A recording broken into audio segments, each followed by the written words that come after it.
I'm Emily, I'm 27, and 3 months ago, I finally did the unthinkable.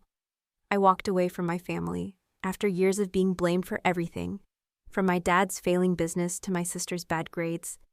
I packed my bags and disappeared. But last week, I got a text. Family meeting, no excuses. Against my better judgment, I showed up. The moment I stepped inside, I knew it wasn't a meeting, it was an ambush.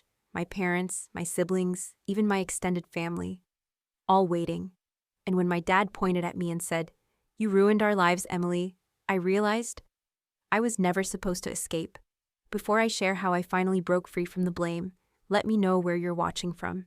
And if you've ever carried the weight of someone else's blame, hit that like and subscribe button. You're not alone. And maybe my story is exactly what you need to hear today. For as long as I can remember, my existence revolved around being the perfect daughter and sister, only to consistently land the role of my family's eternal scapegoat. Growing up in the sprawling suburbs of Denver, Colorado, I never once envisioned a day when I would simply pack up my life and disappear from everything I'd ever known. But that final, explosive family gathering last spring, it changed everything. Our house in Denver was a classic two-story, nestled on a quiet tree-lined street. From the outside, we probably looked like the quintessential American family. My dad, David, ran Miller's Brew and Bake, a quaint coffee shop and bakery that had been a neighborhood staple for decades. My mom, Susan, worked part-time as a librarian, and my older brother, Mark, and younger sister, Sarah, were always involved in something, just like me. We were active, seemingly happy, but inside those walls, a subtle, insidious pattern began to form early on. I must have been 5 or 6 when Mark, in a fit of playful roughhousing with Sarah, accidentally sent Mom's antique porcelain doll crashing to the floor. The ceramic shattered into 1,000 pieces, echoing through the house, and everyone rushed in. Without missing a beat, Mark pointed a shaky finger at me and blurted out, "Emily did it. She pushed me." I was across the room, carefully stacking my building blocks, completely innocent. Yet my parents believed him. That was the first time I felt it.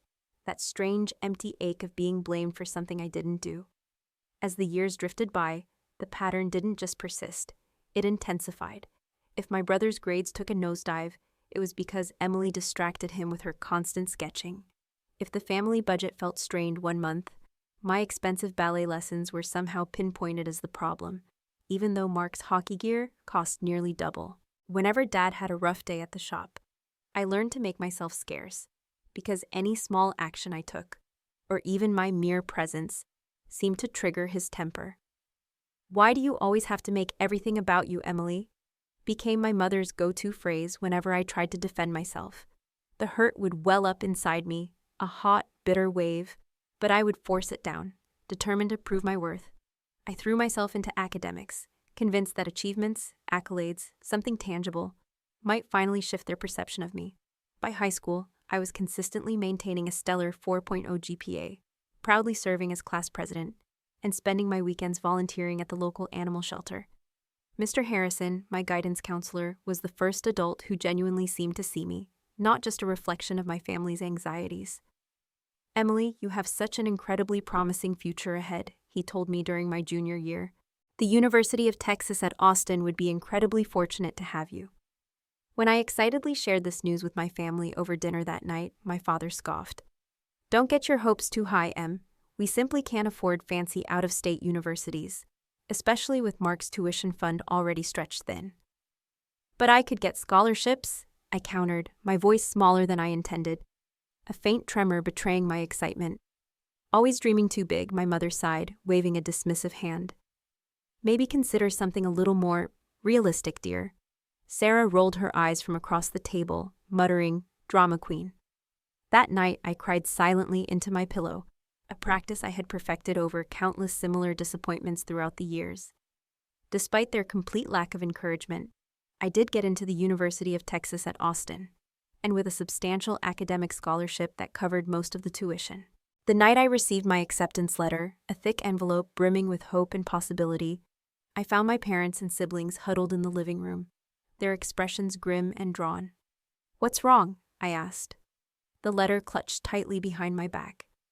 "Your brother didn't get into his first-choice business school," my mother explained. her arm wrapped protectively around Mark. "We're trying to figure out what to do now." I slowly tucked the UT Austin letter deeper into my back pocket. It wasn't the right time. It never seemed to be the right time for my achievements. When I finally told them 3 days later, my father's immediate response was, "How much is this going to cost us?" Not congratulations, not "we're proud." Just a cold calculating concern about money, despite the scholarship I had worked tirelessly to earn. Away from my family's ever-present shadow, I truly blossomed at the university. For the first time in my life, I forged genuine friendships with people like Chloe Davies and Liam O'Connell, individuals who actually valued my opinions and, miraculously, didn't blame me when things went awry. The distance, I thought, would naturally improve my relationship with my family. But phone calls home always left me riddled with anxiety. Somehow, even from hundreds of miles away, I was still held accountable for things. "Ever since you left, your sister's grades have plummeted," my mother informed me during my sophomore year. "She misses you, even if she'd never admit it." The implication was painfully clear. Sarah's academic struggles were, in some inexplicable way, my fault for pursuing my own education.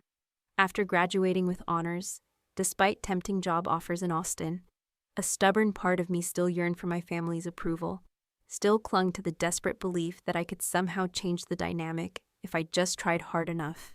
So I moved back to Denver. I found a position at a rapidly growing digital marketing firm, rented a small apartment about 20 minutes from my parents' house, and diligently resumed the role of devoted daughter.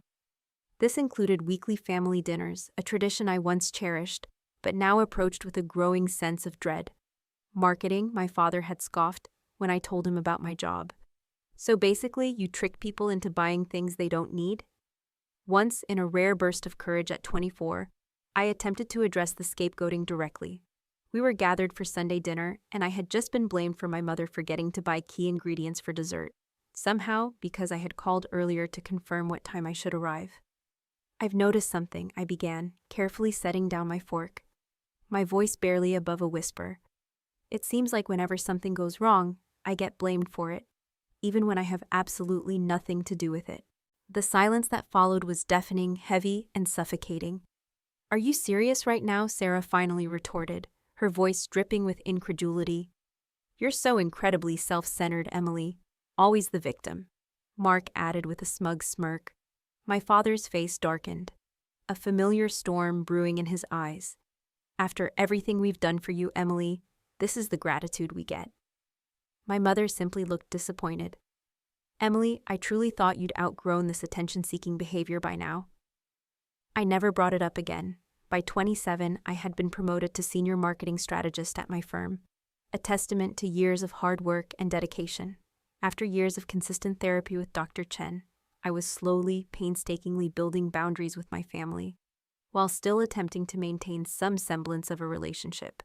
I limited family dinners to twice a month. I learned to politely but firmly end phone calls when they inevitably veered into toxic territory. These were small, incremental steps towards self-preservation, but they felt monumental to me. The promotion should have been a moment of pure, unadulterated celebration. My boss, Ms. Davies, had showered me with praise for my innovative campaigns and impressive client retention rate. It came with a substantial raise, much more creative control, and even the exciting possibility of heading up a new branch office in Austin, Texas. I was ecstatic, but simultaneously filled with a profound apprehension about sharing the news with my family. As expected, the news was not well received at our next family dinner. "So you're abandoning the family business when we need you most?" my father asked, his voice laced with bitter disappointment. "Dad, I've never actually worked at Miller's Brew and Bake," I reminded him gently, trying to keep my tone neutral. "But your marketing skills could save us right now," my mother interjected, her eyes wide with desperation. "Sales have been consistently dropping for months." And just like that, my hard-earned promotion wasn't an achievement to celebrate, but a selfish act that directly harmed the family.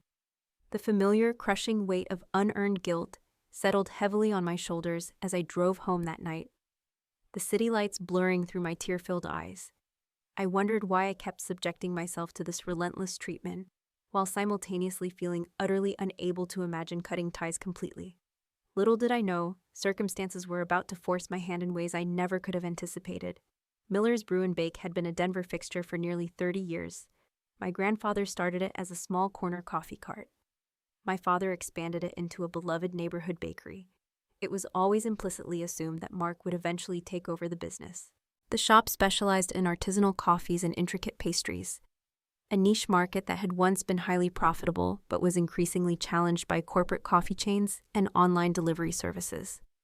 When my father mentioned declining sales during my promotion dinner, I genuinely offered to help, not because I felt obligated, but because despite everything, I still loved my family and genuinely wanted them to succeed.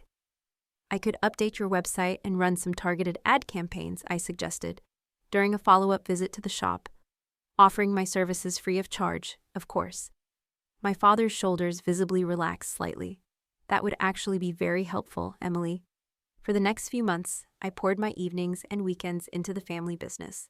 I built them a beautiful new website with an integrated online ordering system, created professional social media accounts, and designed sophisticated digital marketing campaigns targeting specific customer demographics. I even arranged for a professional photographer to capture mouth-watering images of their signature pastries and coffee creations.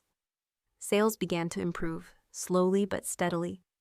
But it wasn't enough to offset what I later discovered was a much, much bigger problem. During a rare moment of vulnerability, my mother confided in me that the business had taken out a substantial loan 2 years prior to expand the kitchen and upgrade equipment. "The monthly payments are absolutely killing us," she admitted over coffee one Sunday afternoon, her voice barely a whisper. "Your father hasn't been sleeping at all." "Maybe I can help look over the finances," I offered, drawing on my professional experience. "I deal with budgets at work all the time." The look of profound relief on my weary mother's face should have been a blaring warning sign. "Would you?" "Oh, Emily, that would be such a weight off our shoulders." What I uncovered in the company's books truly shocked me. The expansion loan was just the tip of the iceberg. There were multiple high-interest personal loans taken out in the business's name, maxed-out credit lines, and a severe cash flow problem that no amount of marketing could possibly fix. The business needed serious, immediate financial restructuring. When I presented my findings to my parents, my father grew instantly defensive, his face reddening with anger. "So now you're a financial expert too?" he snapped, his voice tight. "I've been running this business since before you were born." "I'm just trying to help, Dad," I said calmly, keeping my voice even. "But based on these numbers, you might want to consider downsizing the production space, or possibly selling some older equipment at a discount to improve cash flow." "Absolutely not," he responded, slamming his fist on the table. "That coffee shop represents our family legacy." Despite his fervent resistance, the situation grew dire enough that my parents eventually took some of my advice. They listed part of the kitchen for rent to another small food business and ran a modest sale on some less popular items.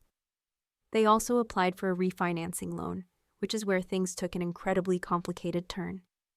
Due to my father's already overextended credit, the bank required additional guarantors for the loan. Mark was still carrying significant student debt from his business degree, and Sarah had recently bought a house with her husband Ben, leaving her financially stretched. That left me, with my excellent credit score and stable income, as the painfully logical choice. "It's just a formality, Emily," my father assured me, his voice smooth and persuasive, when he asked me to co-sign. "The business will cover all the payments. You won't have to pay a dime." I hesitated. Every financial expert, every rational thought in my head, screamed against co-signing a loan for a struggling business, especially a family one. But the alternative was watching my family lose everything they'd built, everything my grandfather had started. "Let me think about it," I said that night. I immediately called Dr. Chen for an emergency therapy session. "Emily, you know my professional advice would be strongly against this," she said gently after I explained the entire situation. "But I also understand the immense emotional complexity here. If you do decide to help, make absolutely sure you get everything in writing and have a clear exit strategy." After a sleepless night wrestling with my conscience and my conflicting loyalties, I agreed to co-sign the loan, but with strict written conditions. I would have full visibility into the business accounts. Any major financial decisions would require my explicit approval, and we would have mandatory monthly meetings to review progress and financial statements. My father reluctantly agreed. though I could tell he found my conditions deeply insulting. The loan was approved. For a brief period, things improved. The refinanced debt had lower monthly payments, and my marketing efforts were slowly but surely building a customer base beyond their traditional clientele. But 3 months in, I began noticing some deeply concerning transactions in the business account, large cash withdrawals with no corresponding vendor payments or inventory purchases. When I cautiously brought this up during our monthly meeting, my father became instantly evasive. "Those are personal draws," he said dismissively, waving a hand. "Standard practice for business owners, Emily." But the amounts seem excessive given the company's current situation. I pushed back gently, pointing to a specific transaction. Almost $4,000 last week alone. "Are you monitoring my personal spending now?" he demanded, his voice rising sharply, a vein throbbing in his temple. "This is still my business, Emily," my mother quickly intervened, as she always did when tensions rose. "Your father knows what he's doing, sweetheart. Let's move on to more positive topics." I should have pushed harder. I should have recognized the glaring red flags. But decades of family conditioning had taught me to back down, to trust their judgment over my own, to accept blame rather than assign it. 2 weeks later, I received a frantic, tearful call from my mother. The business checking account was nearly empty. A major vendor payment had bounced, and my father was unreachable. I rushed to their house, my heart pounding, to find my mother pale and shaking at the kitchen table. Mark and Sarah were already there, their expressions a grim mix of anger and concern. "Where's Dad?" I asked, my voice barely a whisper. "Gambling." Mark spat out the word like poison, his face contorted with disgust. "Apparently, he's been hitting the casinos for months. His bookie just showed up here looking for him." "Bookie?" I echoed, trying desperately to process this new, horrifying information. I didn't know he bet on sports, too. "There's a lot you don't know, Emily," Sarah said accusingly, her eyes narrowed. "You've been so wrapped up in your perfect life, you probably didn't even notice." I bit back a defensive response. This wasn't the time. The next few days were a blur of chaotic crisis management. My father finally returned, shamefaced and utterly defeated. The business bank account was indeed empty. Over $100,000 had been gambled away in the past 6 months alone, including much of the refinancing loan I had co-signed. I coordinated emergency meetings with their accountant and the bank, desperately trying to salvage what little we could. My father reluctantly agreed to seek help for his gambling addiction, though his agreement felt more like capitulation than genuine commitment. Family dinners became tense, suffocating affairs, with undercurrents of blame circulating like electric currents. Though no one said it directly, I could feel the silent accusation. If I had been more involved, if I had monitored things more closely, if I had recognized the signs sooner. One evening, after a particularly strained family meeting about selling off existing inventory to cover immediate debts, my phone buzzed with a text from my mother. "Family meeting tomorrow night at 6 o'clock. Everyone will be there. Very important. You come. No excuses." The formal tone was unusual for my mother. Typically, her texts included at least one endearment and several emojis. This felt different. Ominous. "Is everything okay?" I texted back, my stomach churning. "Just be there," came the curt reply. As I drove home that night, a profound sense of foreboding settled over me. Something fundamental had shifted in the family dynamic, and instinctively, I knew I wasn't going to like what came next. The following evening, I pulled into my parents' driveway at exactly 6 p.m. My stomach had been a tight knot of anxiety all day, a physical manifestation of the emotional tension I'd come to recognize from years of family stress. I'd even considered canceling my therapy appointment that afternoon to prepare mentally, but Dr. Chen had talked me through some breathing exercises and boundary-setting strategies that I desperately hoped would help me navigate whatever was coming. What I didn't expect, however, was the sheer number of cars already parked along the street. I recognized Mark's pickup truck and Sarah's minivan, but also my grandfather's ancient sedan, my Aunt Carol's SUV, and several other vehicles belonging to extended family members. "What on earth?" I muttered to myself as I collected my purse and the folder of financial documents I'd brought just in case. This wasn't just a family meeting. This was something much bigger, much more orchestrated. The front door was unlocked, and the moment I stepped inside, the low buzz of conversation abruptly ceased. I walked into the living room to find it packed with people. My parents sat side by side on the sofa, their expressions grim and unyielding. Mark and Sarah flanked them like stone sentries. My grandparents, 2 aunts and an uncle, and several cousins occupied every other available seat. All eyes turned to me. "There she is," my father said, his voice oddly flat, devoid of any warmth. "Now we can begin." "Begin what exactly?" I asked, trying desperately to keep my voice steady as I remained standing near the doorway. "What's going on?" My mother couldn't meet my eyes. She stared intently at her hands clasped in her lap. "We need to discuss the family situation, Emily." "The family situation that you created," Mark added sharply, his words cutting through the tense silence. I blinked in confusion, my mind racing to catch up. "I'm sorry, what?" "Don't play innocent, Emily," Sarah snapped, her voice laced with venom. "We know what you did." My grandfather, normally the gentlest, most mild-mannered person in our entire family, looked at me with an expression of profound disappointment that pierced me to my core.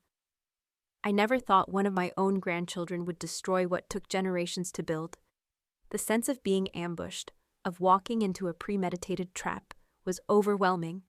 I clutched the folder of documents tighter, as if the thin papers might somehow shield me from the onslaught that was clearly coming.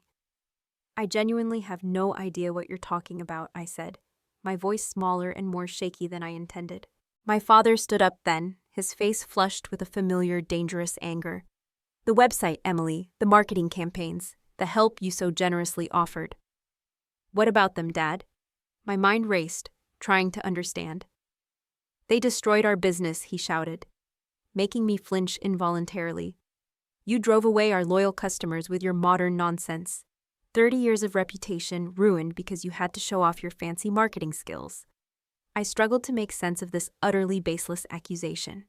"Dad, the online sales have actually been increasing every month. The data clearly shows that." "Data?" he scoffed, waving a dismissive hand. "Our regular customers stopped coming in. They said the shop didn't feel like their place anymore after your changes." My Aunt Carol nodded vigorously in agreement.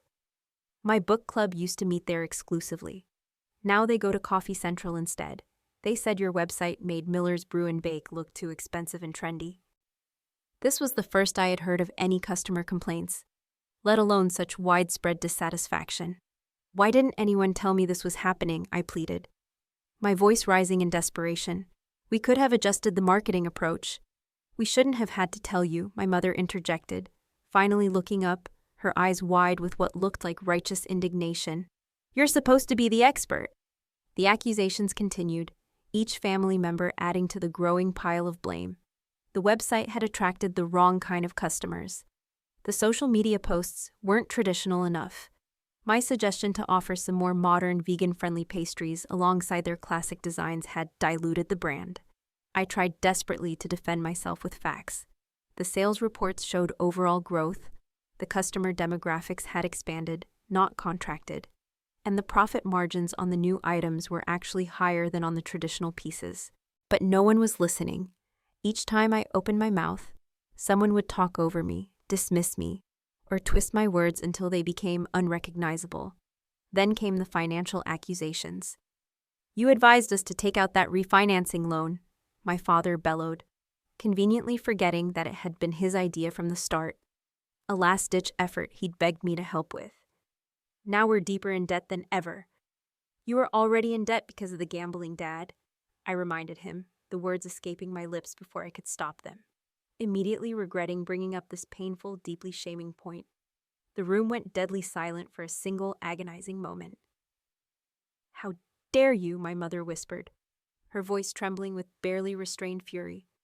"Your father is struggling with an addiction, Emily, and you throw it in his face after everything we've done for you?" "I'm not throwing anything in anyone's face," I said, fighting valiantly to keep my composure, to remain calm in the face of their collective rage. "I'm just trying to establish the timeline accurately." "Always with the excuses, Emily," Mark said with disgust. "Always finding someone else to blame." The irony was so thick, so heavy, I could barely breathe.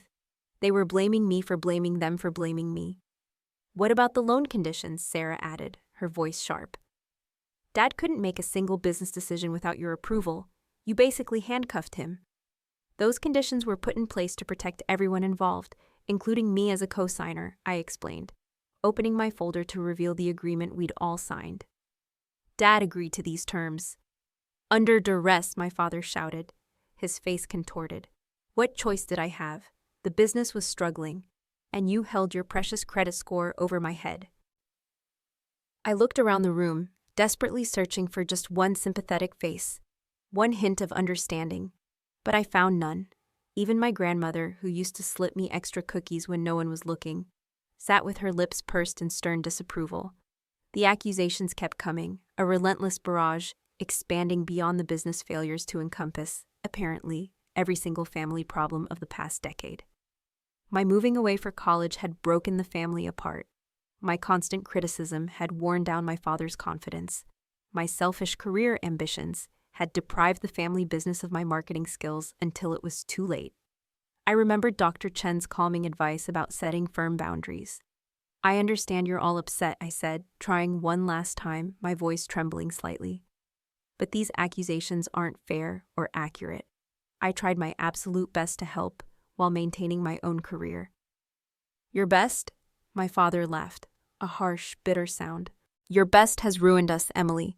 The bank is threatening foreclosure on the business loan, which means your mother and I could lose our house. My heart sank. The house, the family home. It was collateral.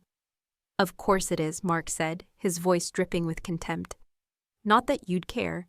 You're probably loving this, seeing us all fail while you succeed. That's not true, I protested, tears finally breaking through my composure, hot tracks down my cheeks. You're my family. I love you. I want to help. We don't need your kind of help, Emily, my father said coldly, standing up and pointing toward the door.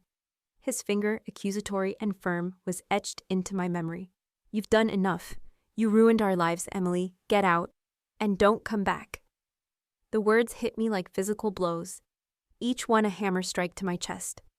I looked to my mother, surely she would defend me, but she just stared at her hands, silent, unmoving. Mom, I whispered. My voice cracked with pain. I think it's best if you go, Emily, she said quietly, still not meeting my eyes. I looked around the room one last time, at the faces of the people who were supposed to love me unconditionally. People I'd spent my entire life trying desperately to please. People who had always found me wanting. A strange, unexpected calm settled over me then. A clarity I had never experienced before. Without another word, I placed the folder of documents, my last futile attempt at defense, on the coffee table. I turned around, my back straight, and walked out the door. No one called after me. No one followed.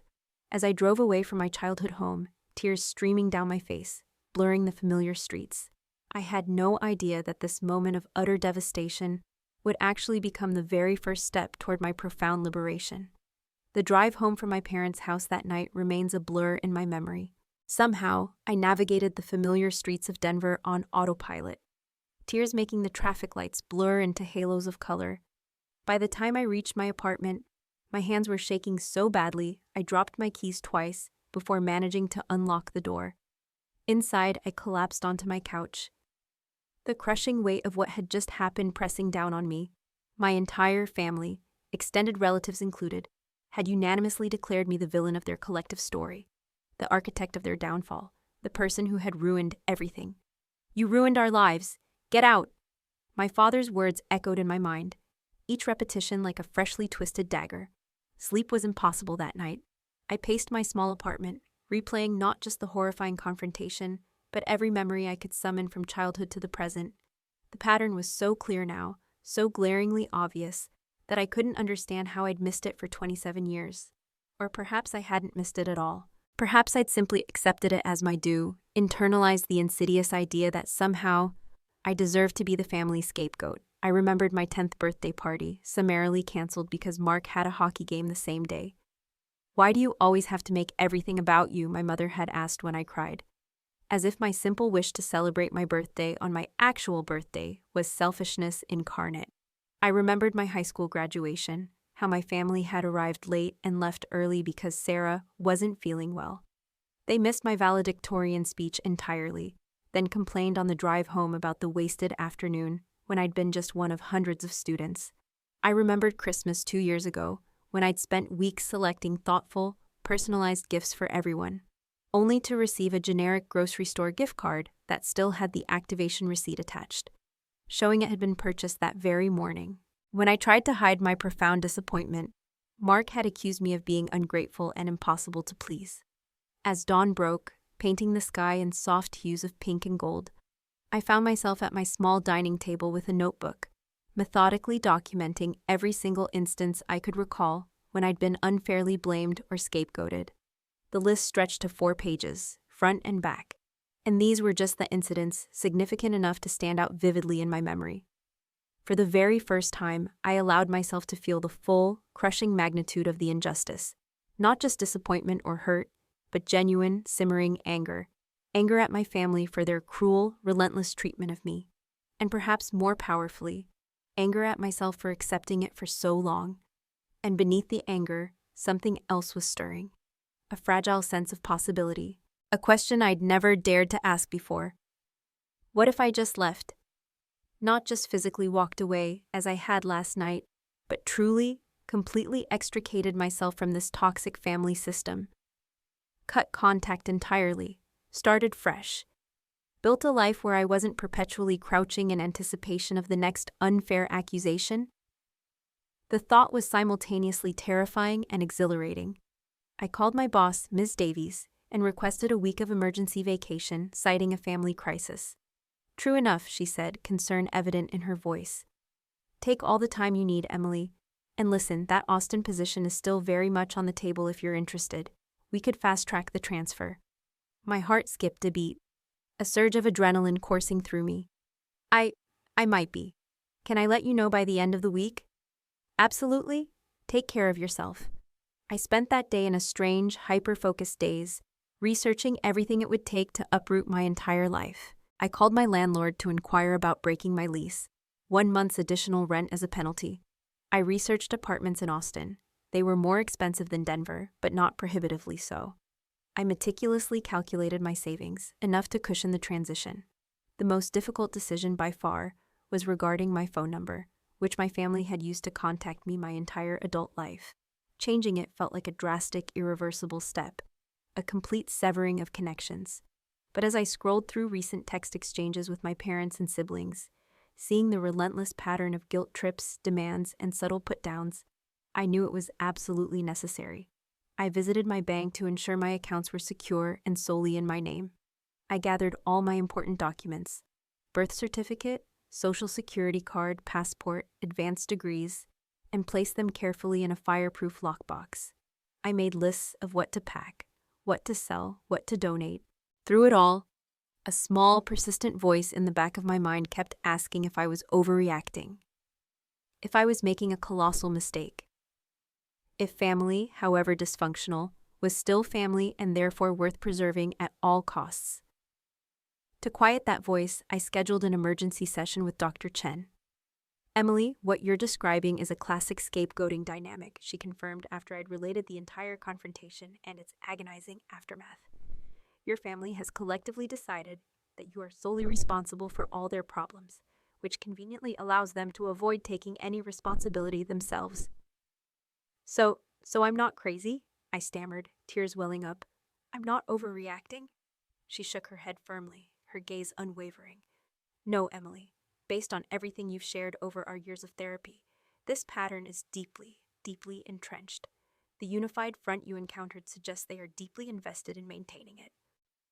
What should I do? I asked, surprising myself with how much I still wanted external validation for the plan already forming, solidifying in my mind. I can't tell you what to do, Emily, she replied gently, her voice full of compassion. But I can ask what you want, not what you think you should want, or what your family wants you to want. What do you, Emily Miller, truly want for your life? The answer came with unexpected clarity, a quiet certainty that filled me. Peace, I whispered. I want peace. The rest of the week passed in a whirlwind of intense activity. I finalized arrangements with my company to transfer to the Austin office, effective immediately. I sold most of my furniture to a college student moving into her first apartment. I donated clothes and books I no longer needed, surprised by how little I actually wanted to take with me into my new life. On my final night in Denver, I sat at my now empty dining table and wrote a letter. Not a lengthy explanation or a list of accusations, just a simple, concise statement. I've accepted that in your minds, I will always be to blame for everything that goes wrong. I can't change that perception, but I can remove myself from it. Please don't try to contact me. I wish you all well in finding whatever it is you're looking for. Emily. I addressed an envelope to my parents' house, but deliberately included no return address or indication of where I was going. After a moment's hesitation, I added a second sheet of paper with Dr. Chen's contact information, just in case any of them ever genuinely wanted to understand the family dynamic from a professional perspective.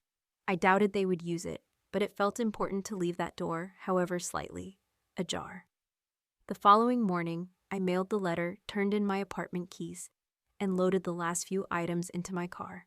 As I drove north toward Austin, and away from the only home I'd ever known, I felt a complicated mixture of grief, fear, and something that took me several miles to identify: relief. For the first time in 27 years, I was free from the oppressive expectation of being the perfect scapegoat, free from the crushing burden of absorbing my family's displaced blame, free to discover who Emily Miller might become when not constrained by the suffocating role she'd been assigned since childhood. It was terrifying, it was liberating, it was absolutely, unequivocally necessary. And as the "Welcome to Texas" sign appeared on the horizon, bathed in the morning light, I allowed myself to feel something I hadn't experienced in a very, very long time: hope. Austin greeted me with a surprising, refreshing coolness, which felt appropriate somehow. As I drove through unfamiliar streets, my windshield wipers keeping a steady rhythm, the stark reality of what I'd done began to sink in. I had no family to call, no established friends in this new city, just a job transfer and a temporary Airbnb booking for the next 2 weeks while I searched for a permanent place. The Airbnb was a small studio in East Austin, sparsely furnished but impeccably clean. After unloading my few possessions, I sat on the edge of the bed and experienced my first moment of profound doubt. Had I overreacted? Was cutting off all contact too extreme? I reached for my phone instinctively, then remembered I'd already changed my number. There was no going back, not easily, anyway. The sheer finality of that thought sent me into a full-blown panic attack, my first in years. For 20 agonizing minutes, I sat on the floor, my back against the wall, struggling to breathe, convinced I'd made a terrible, irredeemable mistake. When the attack finally subsided, leaving me shaky and exhausted, I did what I always did in moments of crisis. I made a plan. First priority was setting up my remote work arrangement until the Austin office was ready for me. Second was finding a more permanent apartment. Third was establishing a routine, something to anchor me in this new, disorienting reality. The next morning, I woke early and walked to a nearby coffee shop with my laptop. The barista, a woman with a sleeve of colorful tattoos and a kind smile, noticed me struggling with the Wi-Fi password. "First time here?" she asked, coming around the counter to help. "First time in Austin, actually," I admitted, feeling a small, uncharacteristic willingness to open up. "Welcome, I'm Sophia, by the way." She extended a hand. "Emily." "Well, Emily, any friend of the daily grind is a friend of mine. What brings you to our lovely city?" I hesitated, unsure how to answer without revealing too much to a stranger. "Work transfer, fresh start." Sophia nodded, as if this simple explanation encompassed everything. Best place for it. Austin's full of transplants reinventing themselves. That simple interaction, barely 5 minutes long, became my first connection in my new city. I returned to the same coffee shop each morning, and Sophia always greeted me by name, eventually introducing me to her partner, Alex, and their diverse friend group that gathered there on weekends. My remote work arrangement with the marketing firm went smoothly. Ms. Davies arranged weekly video conferences to keep me connected to the team, and the Austin office renovation was proceeding on schedule for a formal opening in 3 months. Finding an apartment, however, proved more challenging. Austin's rental market was fiercely competitive, and without local references, I faced skepticism from several property managers. After 2 weeks of relentless searching, I finally found a small one-bedroom in a converted industrial building in South Congress. The exposed brick walls and large windows sold me immediately, despite the slightly higher-than-planned rent. Moving in with my minimal possessions highlighted just how much I'd left behind. My previous apartment in Denver had been filled with furniture and decorations chosen primarily to please my family during their infrequent visits. This new space was a blank canvas, waiting for me to define it on my terms alone. I found this simultaneously liberating and paralyzing. Standing in an empty home goods store, I couldn't decide on something as simple as what color towels to buy. For so long, I'd suppressed my own preferences, my own desires, to avoid criticism, to avoid being too much or too different. What did I actually like? What truly represented me? These questions extended beyond home decor, seeping into every aspect of my life. What foods did I enjoy when not cooking to please others? What music did I prefer when not worried about being judged for my taste? What hobbies had I always wanted to try but didn't because they wouldn't earn family approval? Dr. Chen and I continued our therapy sessions via video call, now focusing on what she called rediscovering your authentic self. Think of it as an expedition, she suggested. You're exploring the vast landscape of your own preferences and desires. There are no wrong answers, Emily, just discoveries. So I began experimenting. I tried new foods, discovering a surprising love for spicy Thai cuisine that my family would have found far too exotic. I downloaded music my brother would have mocked as pretentious, finding unexpected comfort in classical piano and profound joy in indie folk. I signed up for a pottery class, something my father once dismissed as just playing with mud. The very first time I created a lopsided, imperfect bowl in that class, I felt a surge of pure, unadulterated pride that brought tears to my eyes. Not because the bowl was impressive, it certainly wasn't, but because I'd made it solely for myself, without a single thought of criticism or judgment. My neighbor in the apartment building, an older woman named Maria Rodriguez, noticed me carrying my pottery attempts up the stairs one evening and asked about them. When I explained my new hobby, she invited me in for tea and showed me her own artistic pursuits, intricate embroidery that she'd been creating for decades. Art saves us, Emily, she told me, her hands gently tracing a delicate pattern of birds in flight. It gives us somewhere to put the feelings that have no words. Maria became another unexpected connection, dropping by with homemade empanadas and fascinating stories about her life as a teacher before retirement. She never asked prying questions about my family or why I'd moved to Austin alone, seeming to intuitively understand my deep-seated need for space around certain topics. But not all moments in this new life were positive. Guilt and doubt would ambush me at the most unexpected times. I'd see a mother and daughter shopping together, laughing, and feel a sharp stab of loss. Father's Day advertisements would trigger vivid memories of trying so hard to find the perfect gift, only to have my selection criticized as impractical or not really my thing. The nightmares were the worst. I'd dream of being back in that living room, surrounded by accusing faces, but in the dreams, I couldn't move or speak to defend myself. I'd wake up gasping, my sheets tangled and damp with sweat. During one particularly difficult week, about 3 months after my move, I almost broke my resolution. I'd received a performance review at work that mentioned some minor areas for improvement. Nothing severe or unexpected, but it triggered all my old insecurities, all the familiar voices telling me I wasn't good enough. That night, I found myself looking up flights to Denver, my finger hovering over the purchase button. What stopped me was a simple text from Sophia. Poetry slam at the local mic tonight. You in? No pressure, but it might be fun. Such a small thing, this casual invitation, but it reminded me that I was actively building connections here, that going backward would mean sacrificing the fragile new life I was cultivating. I declined the flights and went to the poetry slam instead, where I sat in the back, nursing a single beer and listening to people pour their hearts out on stage. One woman performed a raw, powerful piece about leaving an abusive relationship that resonated so deeply, I had to step outside afterward to compose myself. She followed me out. First time here? She asked, offering a cigarette, which I politely declined. Is it that obvious? She smiled. I saw your face during my poem. Hit close to home? Something like that, I admitted. I'm Jessica, Emily. We ended up talking until the venue closed, sharing experiences of extracting ourselves from situations where we were chronically undervalued and blamed. Though Jessica's story involved a romantic partner rather than family, the underlying dynamics were strikingly similar. The hardest part, she told me, her eyes empathetic, is stopping yourself from going back. There's this pull, like gravity, trying to drag you back into their orbit. I nodded, understanding exactly what she meant. Does it ever get easier?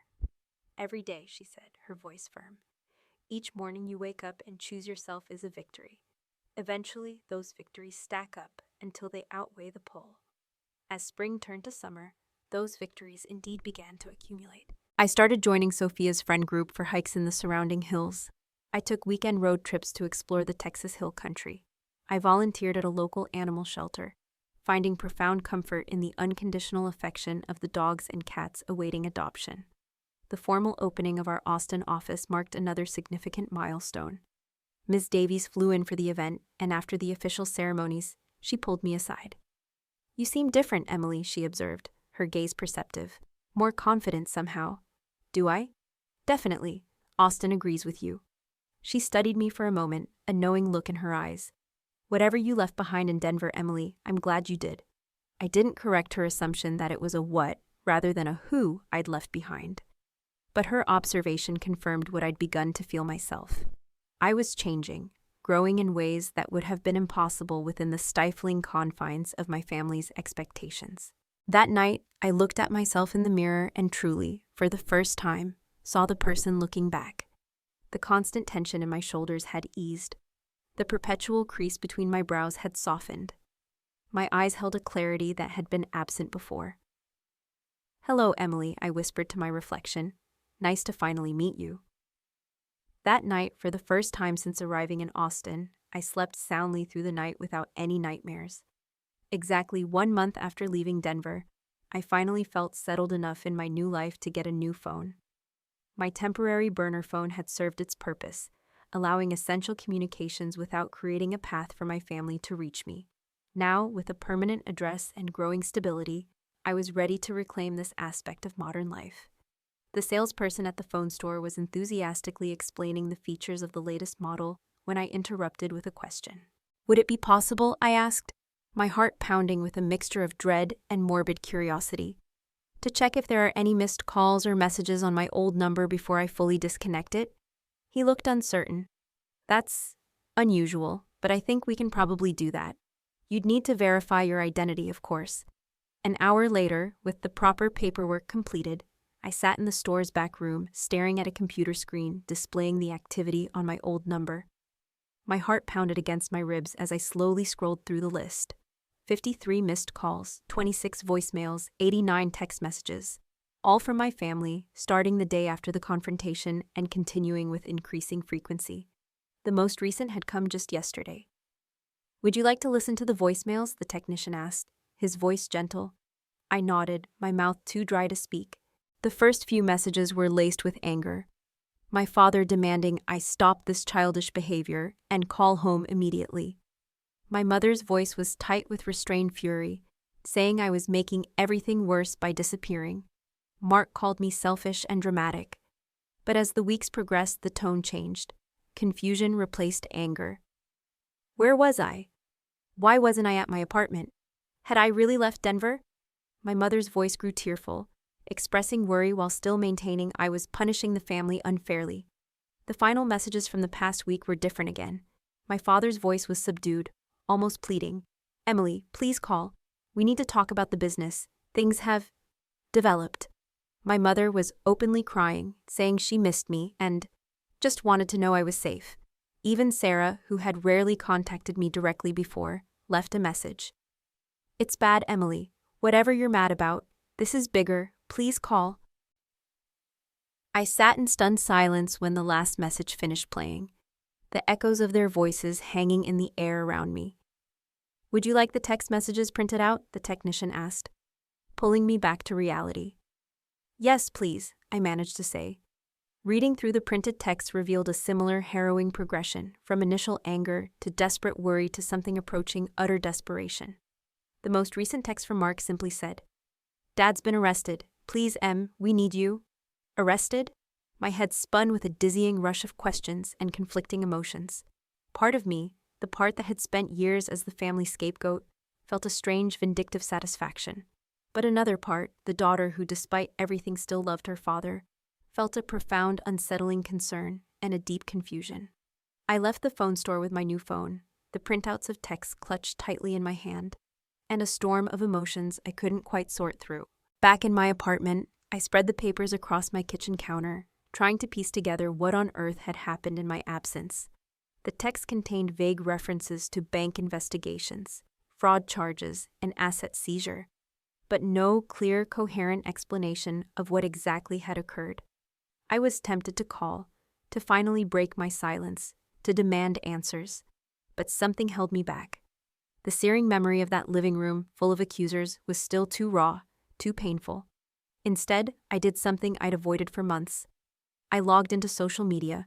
I had deactivated my accounts when I left, part of my clean break, but I hadn't deleted them entirely. My feed loaded with a month's worth of updates, including several public posts from my family members that, chillingly, filled in the gaps.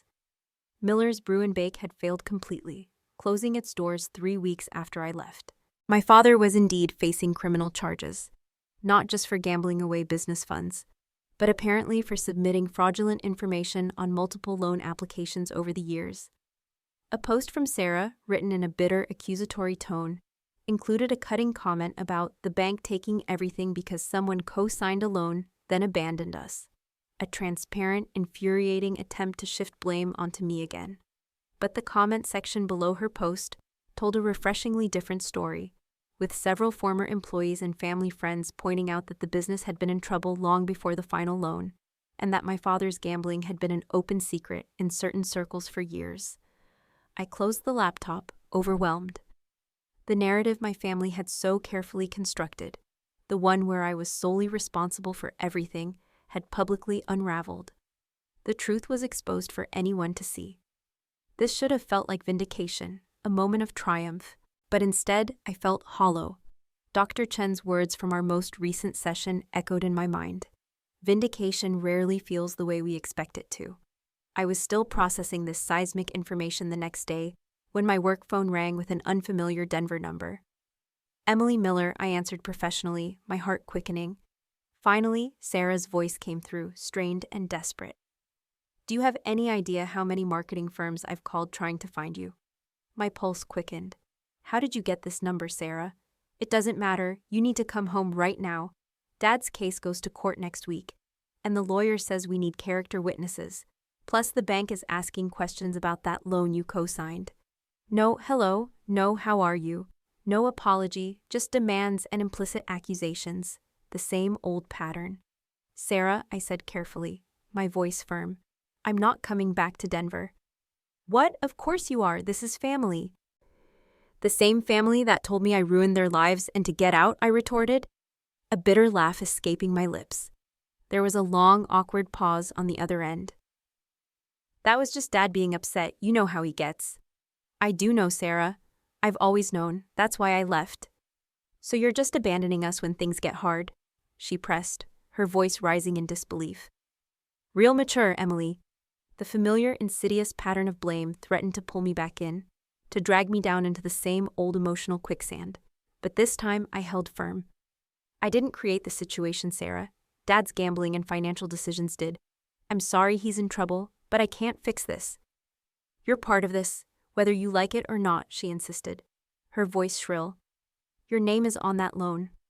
A loan that I advised against, that I put conditions on specifically to prevent misuse. I shot back, my voice steady despite the trembling in my hands. Conditions that were ignored. I've already spoken to a lawyer of my own about that situation. Another pause, longer this time, thick with unspoken resentment. You got a lawyer? Yes, I confirmed, to protect myself.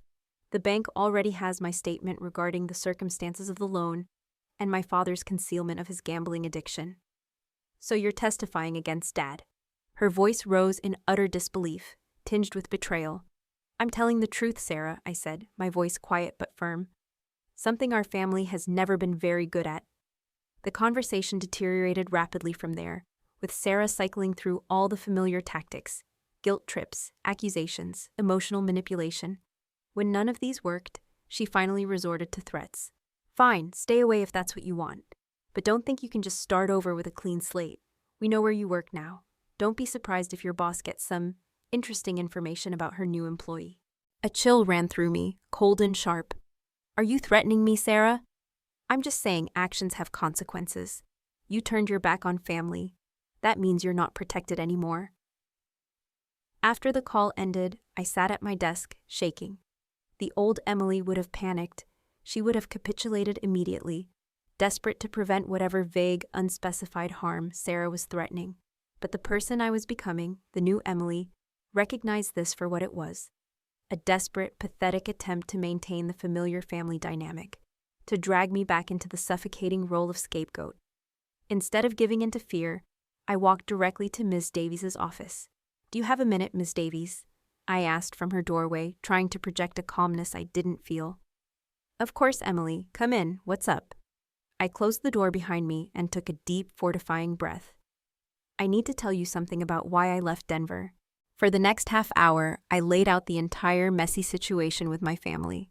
The business failure, my father's impending legal troubles, and Sarah's thinly veiled threat to contact Ms. Davies with some unspecified damaging accusations.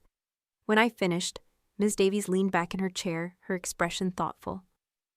Thank you for telling me this, Emily, she said, her voice genuine. That can't have been easy. I don't want there to be any surprises, I said, my voice still trembling slightly. Emily, Ms. Davies interrupted gently, a small smile playing on her lips. Your work here speaks for itself. Nothing your sister might say could possibly change what I already know about you as a professional. Besides, she continued, her smile widening, anyone who would threaten to sabotage their own sister's career isn't exactly a credible source, is she? The relief that washed over me was so intense, I had to blink back tears. No, I managed to say, a shaky laugh escaping me. I suppose not. Family complications are complicated, Emily, Miss Davies said, her voice kind. But they're also private. As far as I'm concerned, your decision to relocate was a professional one that's demonstrably benefited our Austin office. The rest is your business. As I left her office, I felt a monumental weight lift from my shoulders. One more victory to add to the stack, as Jessica would say. One more choice to prioritize my own well-being over toxic family dynamics. That evening, I received a final text on my new number, forwarded from the old one I'd now permanently disconnected. This isn't over. No signature, but the Denver area code made the sender unmistakably clear. I looked at the message for a long moment, then with a profound sense of peace, deleted it without responding. In a way, Sarah was right. It wasn't entirely over. There would likely be ongoing legal and financial complications to navigate related to the co-signed loan. There might be more attempts to contact me, more desperate ploys to pull me back into their orbit. But something fundamental had shifted. My family no longer had the power to define me, to assign blame, to determine my worth. That chapter of my life, at least, was indeed over. And for the first time, I was truly, irrevocably okay with that. 6 months after leaving Denver, Austin had become home in ways I never anticipated. My apartment now vibrated with my own personality, with quirky pottery pieces I'd made displayed alongside books I genuinely wanted to read, rather than those that would impress others. I'd adopted a rescue cat, a one-eyed tabby named Leo, who greeted me each evening with an overwhelming display of unconditional affection.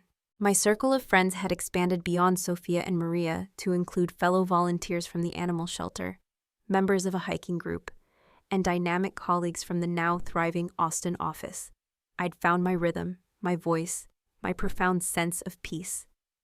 The legal aftermath of my father's actions had played out largely without my direct involvement. Through my lawyer, I'd provided meticulous documents and statements establishing that I'd been egregiously misled about the business's true financial situation when co-signing the loan. I'd agreed to a partial repayment plan that stretched my budget, but was ultimately manageable. The bank had been surprisingly understanding once they reviewed the extensive evidence of my father's deception and long-standing gambling addiction. I hadn't responded to any further direct communications from my family members until a particular email arrived from my mother. The subject line was simply, "Meeting." The body read, "I'm coming to Austin next weekend for a medical consultation. Would you consider meeting for coffee? Just me, no expectations." After discussing it extensively with Dr. Chen, I cautiously agreed to a 30-minute meeting at a cafe near Barton Springs, neutral territory where I could easily leave if necessary. My therapist's strategies for managing anxiety were firmly in mind. I arrived early, selecting a table with a clear path to the exit. When my mother walked in, I barely recognized her. She looked years older, thinner and grayer, with none of the carefully maintained appearance she'd always prioritized. She spotted me and hesitated, as if unsure of her welcome. I didn't stand to hug her, but I nodded at the empty chair across from me. "Hello, Mom." "Emily," she said, her voice catching slightly as she sat down. "You look well." "Thank you, I am well." An awkward, palpable silence followed as she ordered a tea and nervously fidgeted with her napkin. I waited, determined not to fill the space with nervous chatter or apologies, as I once would have. Finally, she spoke. "Your father was sentenced last month. 2 years, mostly probation. The business is gone, of course. We had to sell the house to pay off the remaining debts." "I heard," I said neutrally. My lawyer had kept me informed of developments relevant to my financial liability. "We're living in an apartment now. It's smaller than what we're used to." "I'm sorry things have been difficult," I said, and I meant it. Despite everything, I took no joy in my parents' downfall. She looked at me, her eyes searching mine, as if trying to decipher a puzzle. "You really are, aren't you? Sorry, I mean. Even after how we treated you?" I nodded, sipping my coffee. "I don't understand you, Emily," she confessed, her voice barely audible. "I never have. You were always so different from the rest of us, so sensitive, so determined, so willing to take the blame, even when it wasn't yours to take." She twisted her wedding ring, a nervous habit I remembered from childhood. "Until you weren't." "People can only bend so far before they break," I replied quietly.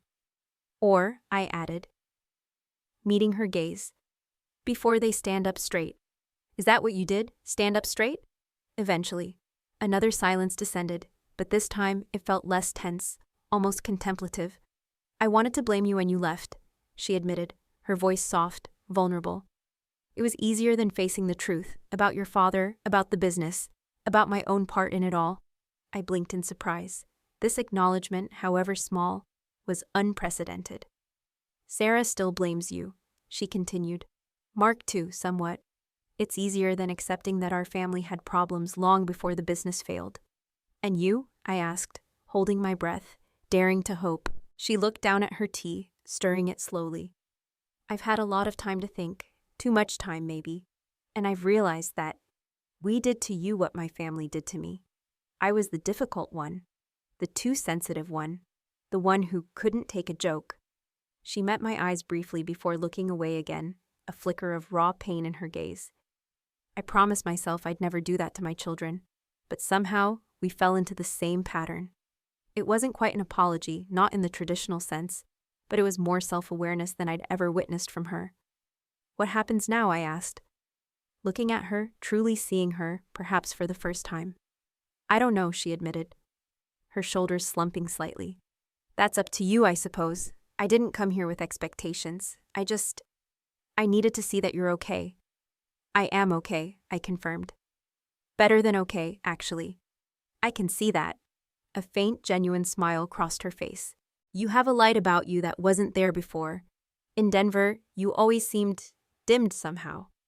We talked a little longer, carefully avoiding certain contentious topics, gradually finding our way to a conversation that felt, if not comfortable, at least not actively painful.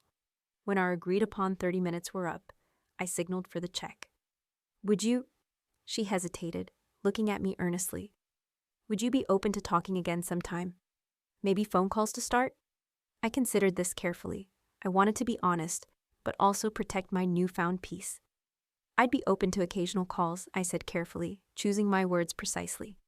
"But I need you to understand something, Mom. I'm building a life here that's healthy for me. I can't go back to the family dynamic we had before." "I understand," she said, though I wasn't entirely sure she truly did. Limited contact is better than none. We parted with an awkward, brief hug, neither of us quite sure how to navigate this new territory.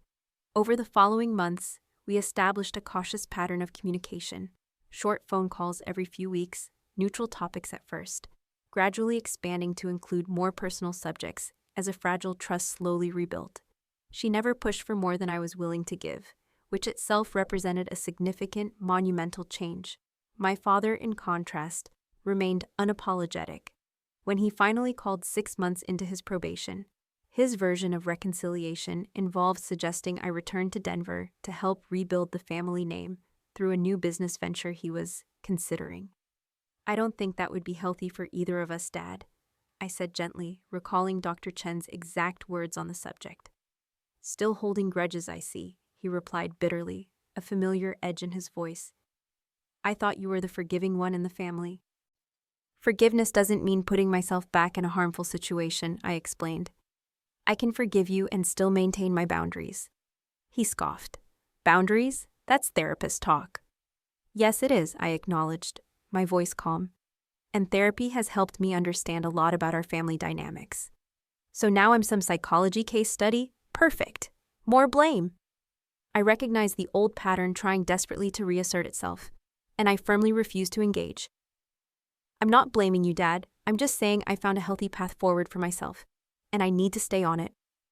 The call ended poorly, as many of ours had before, but I felt stronger, more centered, for having maintained my position without being drawn into the familiar, exhausting cycle of accusation and defense. Mark remained distant, occasionally included in brief group texts from our mother, but never initiating contact himself. Sarah, true to form, vacillated wildly between angry, accusatory messages and tearful pleas for help, neither of which I engaged with beyond brief, neutral acknowledgments. The most unexpected development came during a weekend hiking trip with my now close friend Jessica and some others from our poetry slam group. We were resting at an overlook, admiring the breathtaking view of the distant mountains, when Jessica mentioned her younger brother was moving to Austin. "He's going through a really rough time," she explained, her brow furrowed with concern. "His roommates basically turned him into their personal servant and blame him for everything that goes wrong in the apartment." The description was so familiar, so painfully resonant, I felt a jolt of recognition. "Classic scapegoating," I said without thinking.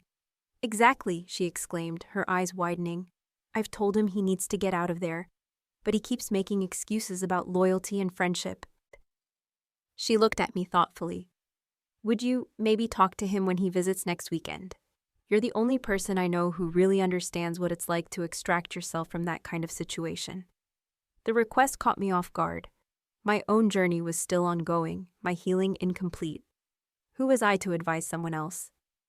"I'm not an expert, Jessica," I demurred, feeling a flicker of my old self-doubt.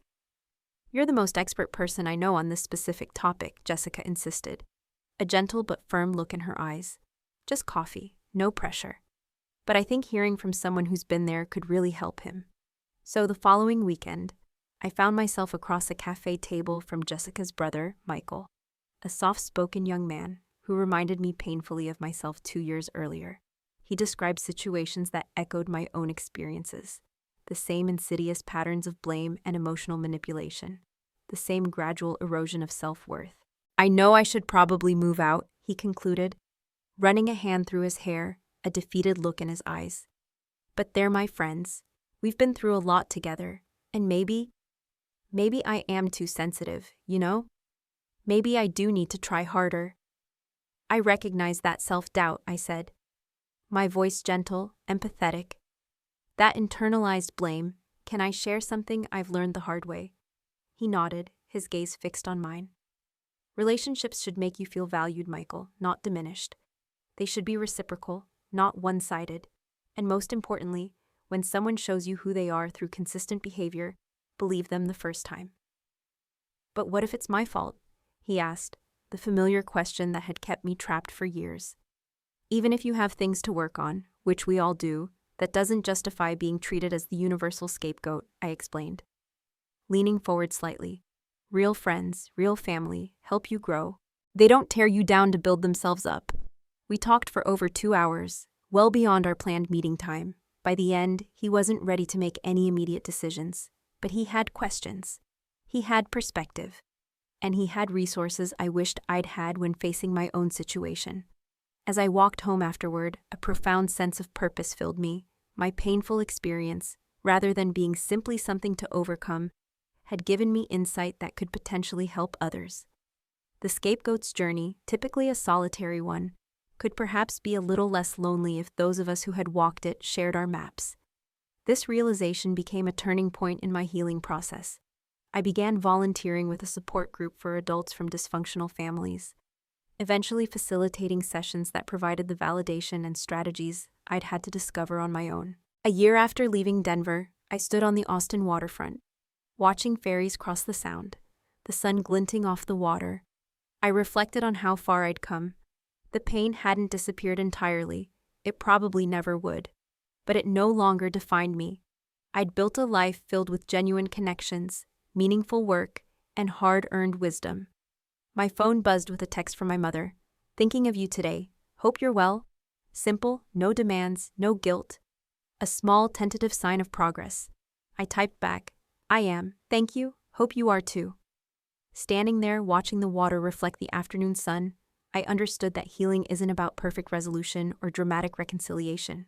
It's about finding peace within yourself, establishing healthy boundaries, and recognizing that while you can't change your past or control others' behavior, you can choose your own path forward.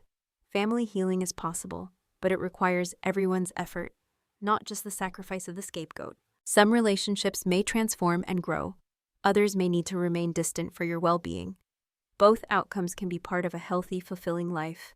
As someone who lived the painful journey from family scapegoat to self-liberation, I want to ask you, have you ever had to walk away from a relationship that continuously diminished you? How did you find the strength to choose yourself? Share your experience in the comments below. And if this story resonated with you, if any part of it made you feel seen, please like, subscribe, and share with someone who might need to hear they're not alone in their struggle. Thank you for listening to my story.